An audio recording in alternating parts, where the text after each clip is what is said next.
Hello friends, good morning. જુઓ, તમારે 11 સાયન્સની બાયોલોજીની અંદર હલનચલન અને પ્રચલનનું એક ચેપ્ટર આપેલું છે. એ ચેપ્ટરની અંદર એક વાનો ટોપિક આપેલો છે. વા એટલે કે જેને આપણે આર્થરાઇટિસ કહીએ છીએ. તો આર્થરાઇટિસ મિત્રો કેવી રીતે થતો હોય છે? તો આપણે સાંધાઓ જે હોય છે, સાંધાઓની અંદર જ્યારે સોજો આવે છે, જેને આપણે વા કહેવામાં આવે છે. તો વા શું છે મિત્રો? ખ્યાલ આવી ગયો. વાને આપણે ઇંગ્લિશમાં શું કહેવાય? આર્થરાઇટિસ કહેવામાં આવે છે. તો વા એ સાંધામાં સોજો આવવાને પરિણામે વા થતો હોય છે. તો આપણને જ્યારે સાંધાઓની અંદર દુખાવો થાય છે ત્યારે આપણે ડોક્ટર જોડે જઈએ છીએ, ત્યારે ડોક્ટર એ વાનું નિદાન કરે છે અને ત્યાર પછી તેની સારવાર આપતા હોય છે. તો વા કેટલા પ્રકારના હોય છે? તો પહેલો આપણે ગાંઠિયા વા વિશે જોઈશું,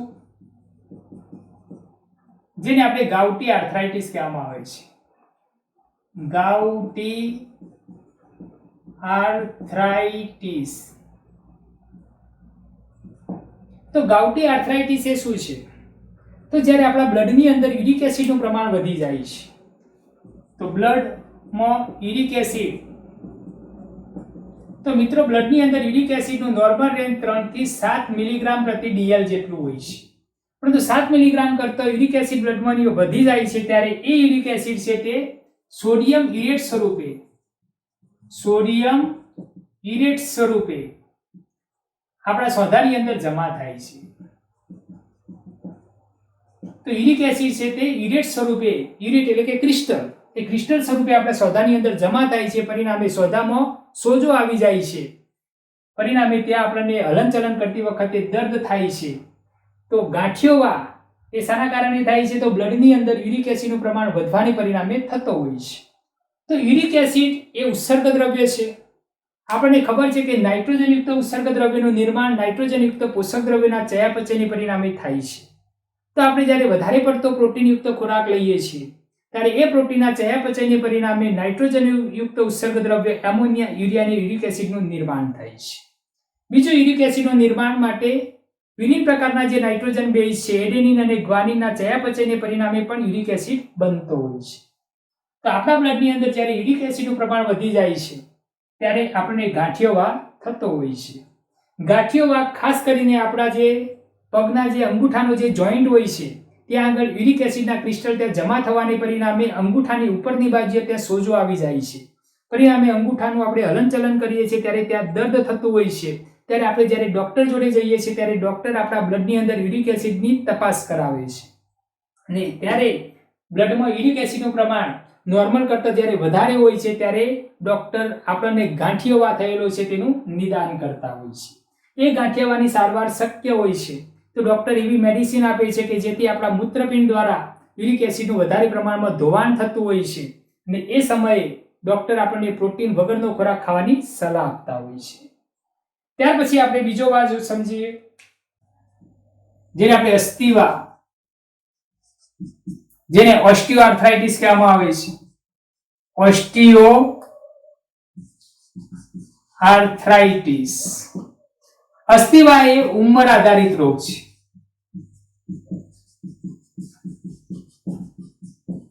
તો જેમ જેમ આપણી ઉંમર વધે છે તેમ તેમ સાંધાઓની અંદર ઘસારો થાય છે. તો જે સાંધાઓ છે ત્યાં કાસ્તિમય જે જોડાણ હોય છે, કાસ્તિમય સાંધાઓ ત્યાં ઘસાવાને પરિણામે કાસ્તિમય સાંધા ઘસાવાથી અસ્થિની શું થાય છે? ત્યાં વૃદ્ધિ થાય છે. અસ્થિની વૃદ્ધિ થાય છે. પરિણામે અસ્થિવા થતો હોય છે. મોટા પ્રમાણમાં આપણા હાથ અને ઘૂંટણના ભાગે અસ્થિવા થતો હોય છે. તો અસ્થિવા ક્યાં આગળ થાય છે? વધારે પ્રમાણમાં હાથ અને ઘૂંટણના ભાગે તેના થવાના ચાન્સીસ વધારે છે, કારણ કે એ બે સ્થાન એવા છે કે ત્યાં સૌથી વધારે ઘસારો લાગતો હોય છે. ત્યાર પછી ત્રીજો, અસ્થિ સુશીરતા, જેને આપણે ઓસ્ટિયોપોરોસિસ કહેવામાં આવે છે. જેવું નામ છે તેના આધારે આપણે સમજી શકીએ છીએ. ઓસ્ટિયો એટલે કે અસ્થિ અને પોર એટલે કે છિદ્ર. તો આપણા જે અસ્થિની અંદર છિદ્રો પડી જાય છે. કેમ થતું હોય છે? તો અસ્થિની જે આધારકમાંથી કેલ્શિયમનું શું થાય છે? ધોવાણ થાય છે. તો અસ્થિમાંથી કેલ્શિયમનું ધોવાણ થાય છે. પરિણામે અસ્થિમાં છિદ્રો પડી જાય છે ને એ રોગને આપણે અસ્થિ સુશીરતા કહેવામાં આવે છે. અસ્થિ સુશીરતા થવાને પરિણામે આપણા જે અસ્થિ છે તે છિદ્રાળુ અને બરડ બની જાય છે. થોડુંક પણ વજન તેને આપવામાં આવે ત્યારે તે અસ્થિભંગ ત્યાં થતું હોય છે, એટલે કે ફ્રેક્ચર થવાના ચાન્સીસ વધી જતા હોય છે. અસ્થિ સુશીરતા પણ એક ઉંમરને આધારિત રોગ છે. ઉંમર આધારિત રોગ છે. તો આપણે અહીંયા આગળ જે અસ્થિવા જોઈએ તો એ પણ ઉંમર આધારિત રોગ છે. અસ્થિ સુશીરતા પણ ઉંમર આધારિત રોગ છે. જેમ જેમ આપણી ઉંમર વધતી જાય છે તેમ તેમ આપણા શરીરની અંદર કેલ્શિયમનું પ્રમાણ ઘટતું જાય છે. પરિણામે અસ્થિમાંથી કેલ્શિયમનું ધોવાણ થાય છે. પરિણામે અસ્થિ સુશીરતા થતું હોય છે. અસ્થિ સુશીરતા નું આપણે નિદાન કેવી રીતે કરી શકીએ છીએ? તો એક્સરે દ્વારા તેનું નિદાન થાય છે. નિદાન કેવી રીતે થશે? એક્સરે. તો જ્યારે આપણે એક્સરે પાડીએ છીએ ત્યારે જે લાઇટ હોય છે તે અસ્થિના છિદ્રોમાંથી પસાર થાય છે, જેના પરિણામે આપણા અસ્થિ છિદ્રાળુ દેખાતા હોય છે. તો એક્સરે ની અંદર આપણા અસ્થિ છિદ્રાળુ દેખાય તો આપણે અસ્થિ સુશીરતા થઈ છે તેનું આપણે નિદાન થતું હોય છે. આ રોગ થવાના કારણો કયા છે? તો કારણો વિશે આપણે સમજીએ. અસ્થિ સુશીરતા થવા પાછળના કયા કયા કારણો જવાબદાર છે? તો આપણા જે થાઇરોઇડ અને પેરાથાઇરોઇડ જે ગ્રંથિમાંથી ઉત્પન્ન થતા અંતઃસ્ત્રાવનું અસંતુલન એ અસ્થિ સુશીરતા માટે જવાબદાર હોય છે. તો પહેલું કારણ કયું છે? તો થાઇરોઇડ અને પેરાથાઇરોઇડ ગ્રંથિમાંથી ઉત્પન્ન થતા અંતઃસ્ત્રાવનું અસંતુલન.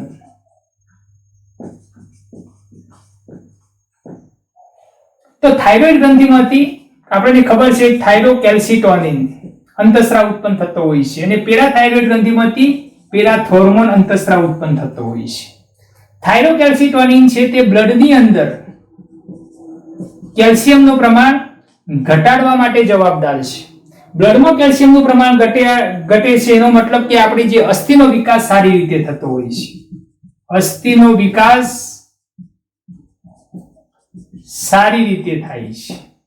તો અસ્થિના સારા વિકાસ માટે થાઇરોકેલ્સિટોનિનનું વધારે પ્રમાણ જવાબદાર હોય છે. જ્યારે પેરાથોર્મોન અંતઃસ્રાવ છે તે બ્લડની અંદર કેલ્શિયમનું પ્રમાણને શું કરે છે? વધારે છે. બ્લડમાં કેલ્શિયમનું પ્રમાણ વધે છે એનો મતલબ કે આપણે અસ્થિમાંથી કેલ્શિયમનું ધોવાણ થતું હોય છે. તો અસ્થિ ભંગ માટે તે જવાબદાર હોય છે.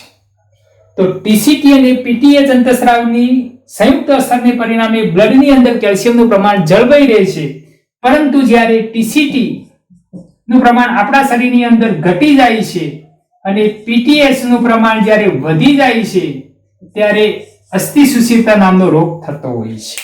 તો થાઇરોકેલ્સિટોનિન અને પીટીએચ નું જ્યારે અસંતુલન સર્જાય છે ત્યારે આપણને અસ્થિ સુશીરતા થતો હોય છે. કારણ કે ટીસીટી એટલે થાઇરોકેલ્સિટોનિન નું પ્રમાણ ઘટે છે ત્યારે બ્લડની અંદર તેનું પ્રમાણ શું થાય છે? વધે છે. બ્લડમાં પ્રમાણ વધે છે એટલે કે અસ્થિનો ભંગ થતો હોય છે. અસ્થિમાંથી કેલ્શિયમનું ધોવાણ થતું હોય છે.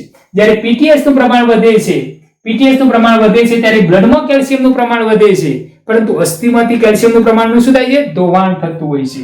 તો ટીસીટી નું પ્રમાણ ઘટે અને પીટીએચ નું પ્રમાણ વધે છે ત્યારે આપણા અસ્થિમાંથી કેલ્શિયમનું ધોવાણ થાય છે.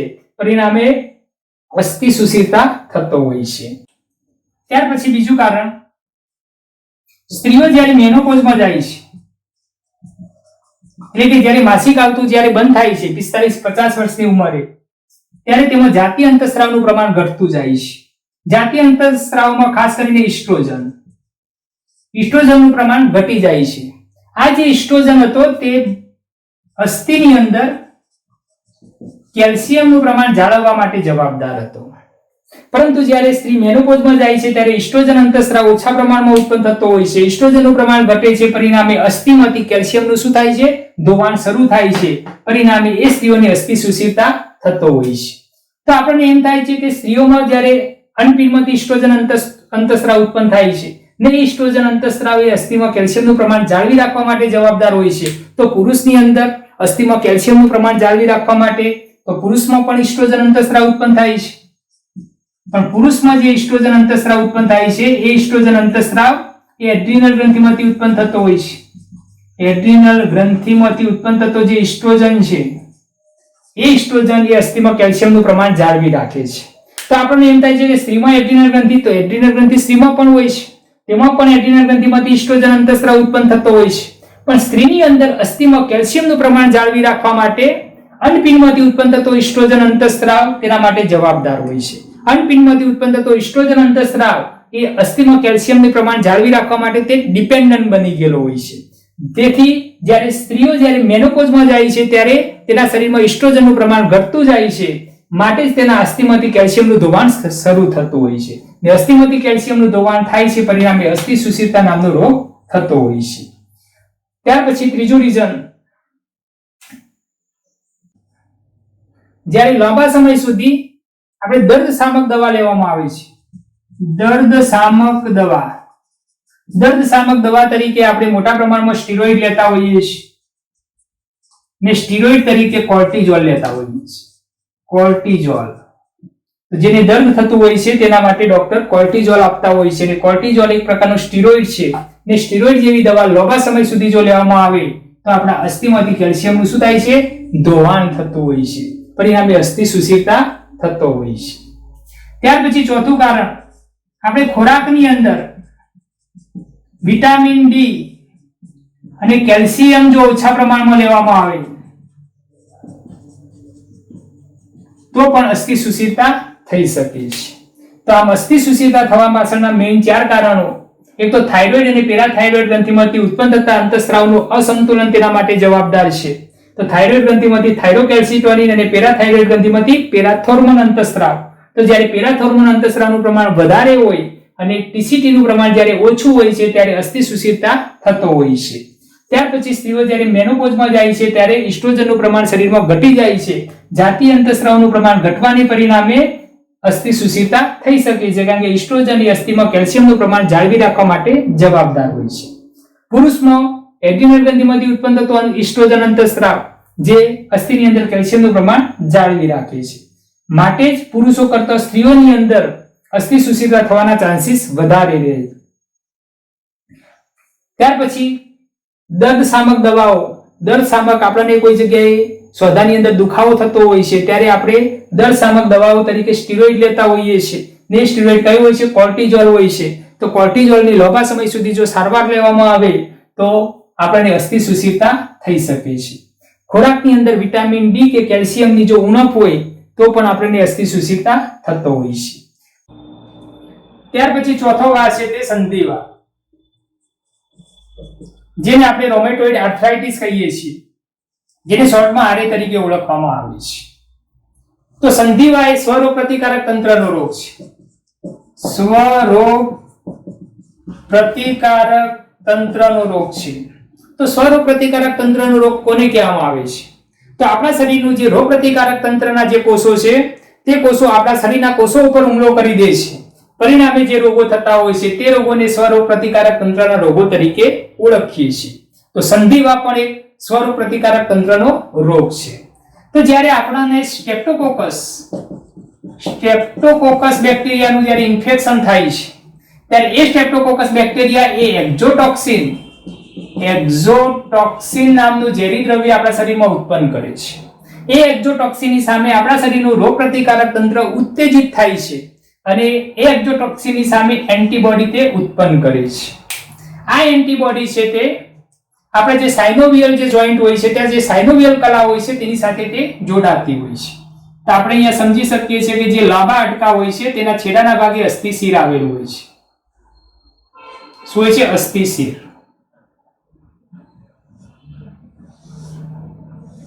તો લાંબા હાડકા એ જે જોઈન્ટ હોય છે તેને સાયનોવિયલ જોઈન્ટ્સ કહેવામાં આવે છે. ત્યાં આગળ સાયનોવિયલ કલા આવેલી હોય છે. આવી રીતે આ સાયનોવિયલ કલા છે ને સાયનોવિયલ કલામાંથી અંદરની બાજુએ સાયનોવિયલ પ્રવાહીનો સ્ત્રાવ થાય છે. તો આ સાયનોવિયલ કલા છે. તેમાંથી આ પ્રવાહીનો સ્ત્રાવ થાય છે જેને સાયનોવિયલ પ્રવાહી કહેવામાં આવે છે. એ સાયનોવિયલ પ્રવાહી તે લ્યુબ્રિકેન્ટનું કામ કરે છે. પરિણામે સ્વધા મુક્ત રીતે હલનચલન દર્શાવતા હોય છે. આ જે અસ્થિશિર હોય છે તેની સપાટી ઉપર કાસ્તી ત્યાં આવેલી હોય છે. તો અસ્થિના છેડાના ભાગે શું હોય છે? કાસ્તી હોય છે. તો આપણા શરીરમાં જ્યારે સ્ટ્રેપ્ટોકોકસ બેક્ટેરિયાનું ઇન્ફેક્શન લાગે છે ત્યારે એ બેક્ટેરિયા એક્ઝોટોક્સિન નામનું ઝેરી દ્રવ્ય ઉત્પન્ન કરે છે. એ એક્ઝોટોક્સિનની સામે આપણા શરીરમાં એન્ટીબોડી બને છે ને એ એન્ટીબોડી એ આ સાયનોવિયલ કલા સાથે જોડાતી હોય છે. તો સાયનોવિયલ કલા સાથે આ એન્ટીબોડીનું જોડાણ થાય છે. એન્ટીબોડી સાયનોવિયલ કલા સાથે જોડાય છે, પરિણામે સાયનોવિયલ કલામાં સોજો આવી જાય છે. તો એન્ટીબોડી ક્યાં જોડાય છે? સાયનોવિયલ કલા સાથે જોડાય છે. સાયનોવિયલ કલા સાથે એન્ટીબોડીનું જોડાણ થાય છે, પરિણામે સાયનોવિયલ કલામાં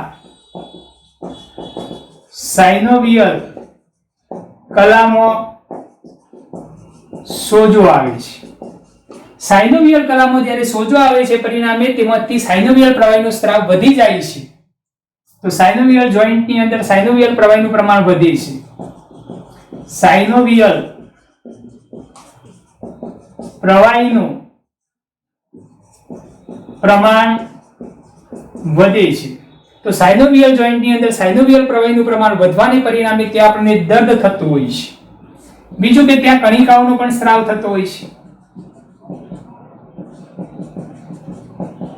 એ કણિકાઓ છે તે અહીંયાથી જે કણિકાઓનો સ્ત્રાવ થાય છે, એ કણિકાઓ આ કાસ્તીની સપાટી ઉપર જમા થાય છે. કાસ્તીની સપાટી પર જમા થાય છે. કાસ્તીની સપાટી ઉપર એ કણિકાઓ જમા થાય છે, પરિણામે તે કાસ્તીમાં ઘસારો પ્રેરે છે. કાસ્તીમાં ઘસારો પ્રેરે છે. કાસ્તીમાં ઘસારો પ્રેરવાને પરિણામે ત્યાં જે જોઈન્ટની અંદર જે તંતુમય પેશી હોય છે, જોડાણ કરતી તંતુમય પેશી માં સઘનતા આવી જાય છે. પરિણામે સાંધો કેવો બની જાય છે? અચળ બને છે. ને એ સાંધામાં જ્યારે આપણે મૂવમેન્ટ કરીએ છીએ ત્યારે આપણને ત્યાં દર્દ થતું હોય છે, જે રોગને આપણે સંધિવા કહેવામાં આવે છે. હજુ સુધી સંધિવાની કોઈ દવા શોધાઈ નથી, પરંતુ કંઈક અંશે રાહત મળે તેના માટે આપણે સારવાર તરીકે હીટ થેરાપી પણ લઈ શકીએ છીએ. હીટ થેરાપી કંઈક અંશે આપણે ફિઝિયોથેરાપિસ્ટની પણ સારવાર લઈ શકીએ છીએ. ફિઝિયોથેરાપી ની પણ સારવાર લઈ શકીએ છીએ. અને તીવ્ર કિસ્સામાં ડોક્ટર જોઈન્ટ રિપ્લેસમેન્ટ કરવાની પણ સલાહ આપતા હોય છે. જોઈન્ટ રિપ્લેસમેન્ટ કરવાની પણ સલાહ આપતા હોય છે. તો આપણે આમ સંધિવા વિશે ડિટેલમાં સમજ્યા. સંધિવા શું છે? તો સ્વરોગ પ્રતિકારક તંત્રનો રોગ છે. તો આપણા શરીરનું જે રોગ પ્રતિકારક તંત્રના જે કોષો છે, એ કોષો જ આપણા શરીરના કોષો ઉપર શું કરી દે છે? હુમલો કરી દે છે. પરિણામે સંધિવા થતો હોય છે. તો જ્યારે સંધિવા થવા પાછળ કયા બેક્ટેરિયા જવાબદાર છે? તો સ્ટ્રેપ્ટોકોકસ બેક્ટેરિયાનું જ્યારે આપણને ચેપ લાગે છે ત્યારે સ્ટ્રેપ્ટોકોકસ બેક્ટેરિયા એ એક્ઝોટોક્સિન નામનું ઝેરી દ્રવ્ય ઉત્પન્ન કરે છે. એ એક્ઝોટોક્સિન દ્રવ્યની સામે આપણા શરીરનું રોગ પ્રતિકારક તંત્ર ઉત્તેજિત થઈને એન્ટીબોડી ઉત્પન્ન કરે છે. આ એન્ટીબોડી છે તે આપણે આ સાયનોવિયલ કલા સાથે જોડાય છે. પરિણામે સાયનોવિયલ કલામાં તે સોજો આવે છે. સાયનોવિયલ કલામાં સોજો આવવાને પરિણામે તેમાંથી આ સાયનોવિયલ પ્રવાહીનું સ્ત્રાવ વધી જાય છે. ને સાયનોવિયલ પ્રવાહીનું પ્રમાણ સાયનોવિયલ જોઈન્ટની અંદર વધવાને પરિણામે તે આપણને દર્દ થતું હોય છે.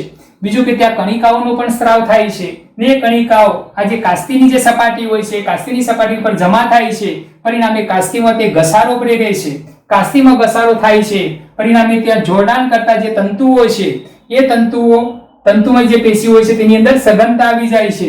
પરિણામે સાંધો અચળ બને છે, જેને આપણે સંધિવા કહીએ છીએ. ત્યાર પછી પાંચમો રોગ રિકેટ્સ. સ્ક્રીનશોટ પાડી દેજો મિત્રો. ત્યાર પછી પાંચમો રોગ રિકેટ્સ. ઓસ્ટિયોમલેશિયા, જેને ઓસ્ટિયોમેલાસિયા પણ કહેવામાં આવે છે. પાંચમો વા છે તેને રિકેટ્સ.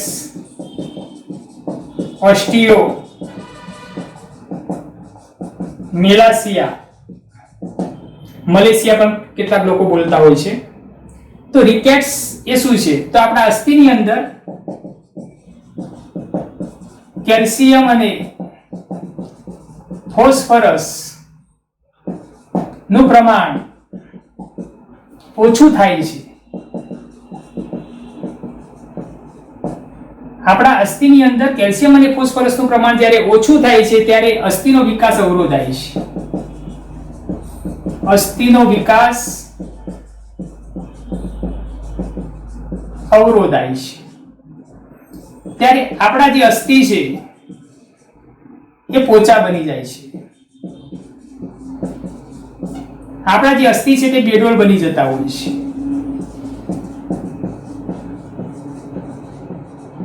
જેને આપણે રિકેટ્સ કહેવામાં આવે છે.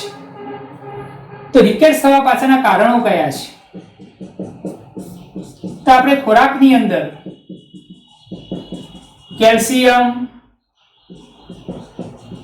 ફોસ્ફરસ અને વિટામિન ડી ઓછા પ્રમાણમાં લેવામાં આવે તો પણ રિકેટ્સ થઈ શકે છે. કેટલીક વાર મૂત્રપિંડના કોઈ રોગો થયેલા હોય તો પણ રિકેટ્સ થઈ શકે છે. મૂત્રપિંડના રોગોમાં પણ રિકેટ્સ થઈ શકે છે. કારણ કે મૂત્રપિંડના રોગો થાય તો મૂત્રપિંડ નલિકાઓ દ્વારા કેલ્શિયમ અને ફોસ્ફરસનું તે અભિશોષણ થતું નથી. પરિણામે આપણા શરીરમાંથી કેલ્શિયમ અને ફોસ્ફરસનું ધોવાણ થાય છે. પરિણામે રિકેટ્સ થતો હોય છે. આપણે જે સનબાથ છે, જે સૂર્યપ્રકાશ, જે સનલાઇટ ઓછા પ્રમાણમાં લેવામાં આવે તો સનબાથ ઓછા પ્રમાણમાં લેવામાં આવે તો આપણા શરીરમાં વિટામિન ડી નું સંશ્લેષણ થતું નથી. પરિણામે પણ રિકેટ્સ થતો હોય છે. તો રિકેટ્સ, ઓસ્ટિયોમેલાસિયા આ બે અલગ અલગ વર્ડ છે. રિકેટ્સ પણ અલગ વર્ડ છે, ઓસ્ટિયોમેલાસિયા પણ અલગ વર્ડ છે, પરંતુ બંનેના સિમ્પટમ્સ અને લક્ષણો સરખા છે. તો રિકેટ્સ શું છે? તો જે નાના બાળકોની અસ્થિની અંદર કેલ્શિયમ અને ફોસ્ફરસનું પ્રમાણ ઓછું થાય છે, પરિણામે તેમના જે અસ્થિ પોચા બને છે, જેને રિકેટ્સ કહેવામાં આવે છે. તો બાલ્યાવસ્થાની અંદર જ્યારે અસ્થિ પોચા બને તેને શું કહેવામાં આવે છે? રિકેટ્સ. જ્યારે એ જ લક્ષણ જ્યારે આપણા એડલ્ટ એજની અંદર જોવા મળે છે, એટલે કે પુખ્તાવસ્થાએ જ્યારે આપણા અસ્થિની અંદર કેલ્શિયમ અને ફોસ્ફરસનું પ્રમાણ ઘટી જાય છે, પરિણામે જે અસ્થિ પોચા બને છે, જેને ઓસ્ટિયોમેલાસિયા તરીકે ઓળખવામાં આવે છે. તો રિકેટ્સ અને ઓસ્ટિયોમેલાસિયા બે અલગ અલગ વર્ડ છે, પરંતુ બંનેના સાઇન અને સિમ્પટમ્સ સરખા છે. 5 વાની અંદર જે પહેલો વા ગાંઠિયો વા, જેને આપણે ગાઉટી આર્થરાઇટિસ કહીએ છીએ, તો જ્યારે આપણા બ્લડની અંદર યુરિક એસિડનું પ્રમાણ વધી જાય છે, પરિણામે ગાંઠિયો વા થતો હોય છે. બીજો વા છે તે આપણે અસ્થિવા જોયો. અસ્થિવા એ ઉંમર આધારિત રોગ છે. તો જે અસ્થિના સ્વભાવમાં વધારે ઘસારો લાગે છે, પરિણામે અસ્થિવા થતો હોય છે. ત્યાર પછી ત્રીજો આપણે અસ્થિ સુશીરતા, જેને ઓસ્ટિયોપોરોસિસ કહેવામાં આવે છે. તો આપણા અસ્થિમાંથી કેલ્શિયમનું ધોવાણ થવાને પરિણામે આપણા અસ્થિ છે તે છિદ્રાળુ પડી જતા હોય છે, જેને આપણે અસ્થિ સુશીરતા નામનો રોગ કહેવામાં આવે છે. તો અસ્થિ સુશીરતા અને અસ્થિવા એ બંને ઉંમરને આધારિત થતા રોગો છે. ત્યાર પછી સંધિવા વિશે જોઈએ તો સંધિવા એ સ્વરોગ પ્રતિકારક તંત્રનો રોગ છે. તો આપણા શરીરના રોગ પ્રતિકારક તંત્રના કોષો આપણા શરીરના કોષો પર હુમલો કરે છે, પરિણામે જે રોગ થાય છે તેને આપણે સ્વરોગ પ્રતિકારક તંત્રના રોગો કહેવામાં આવે છે.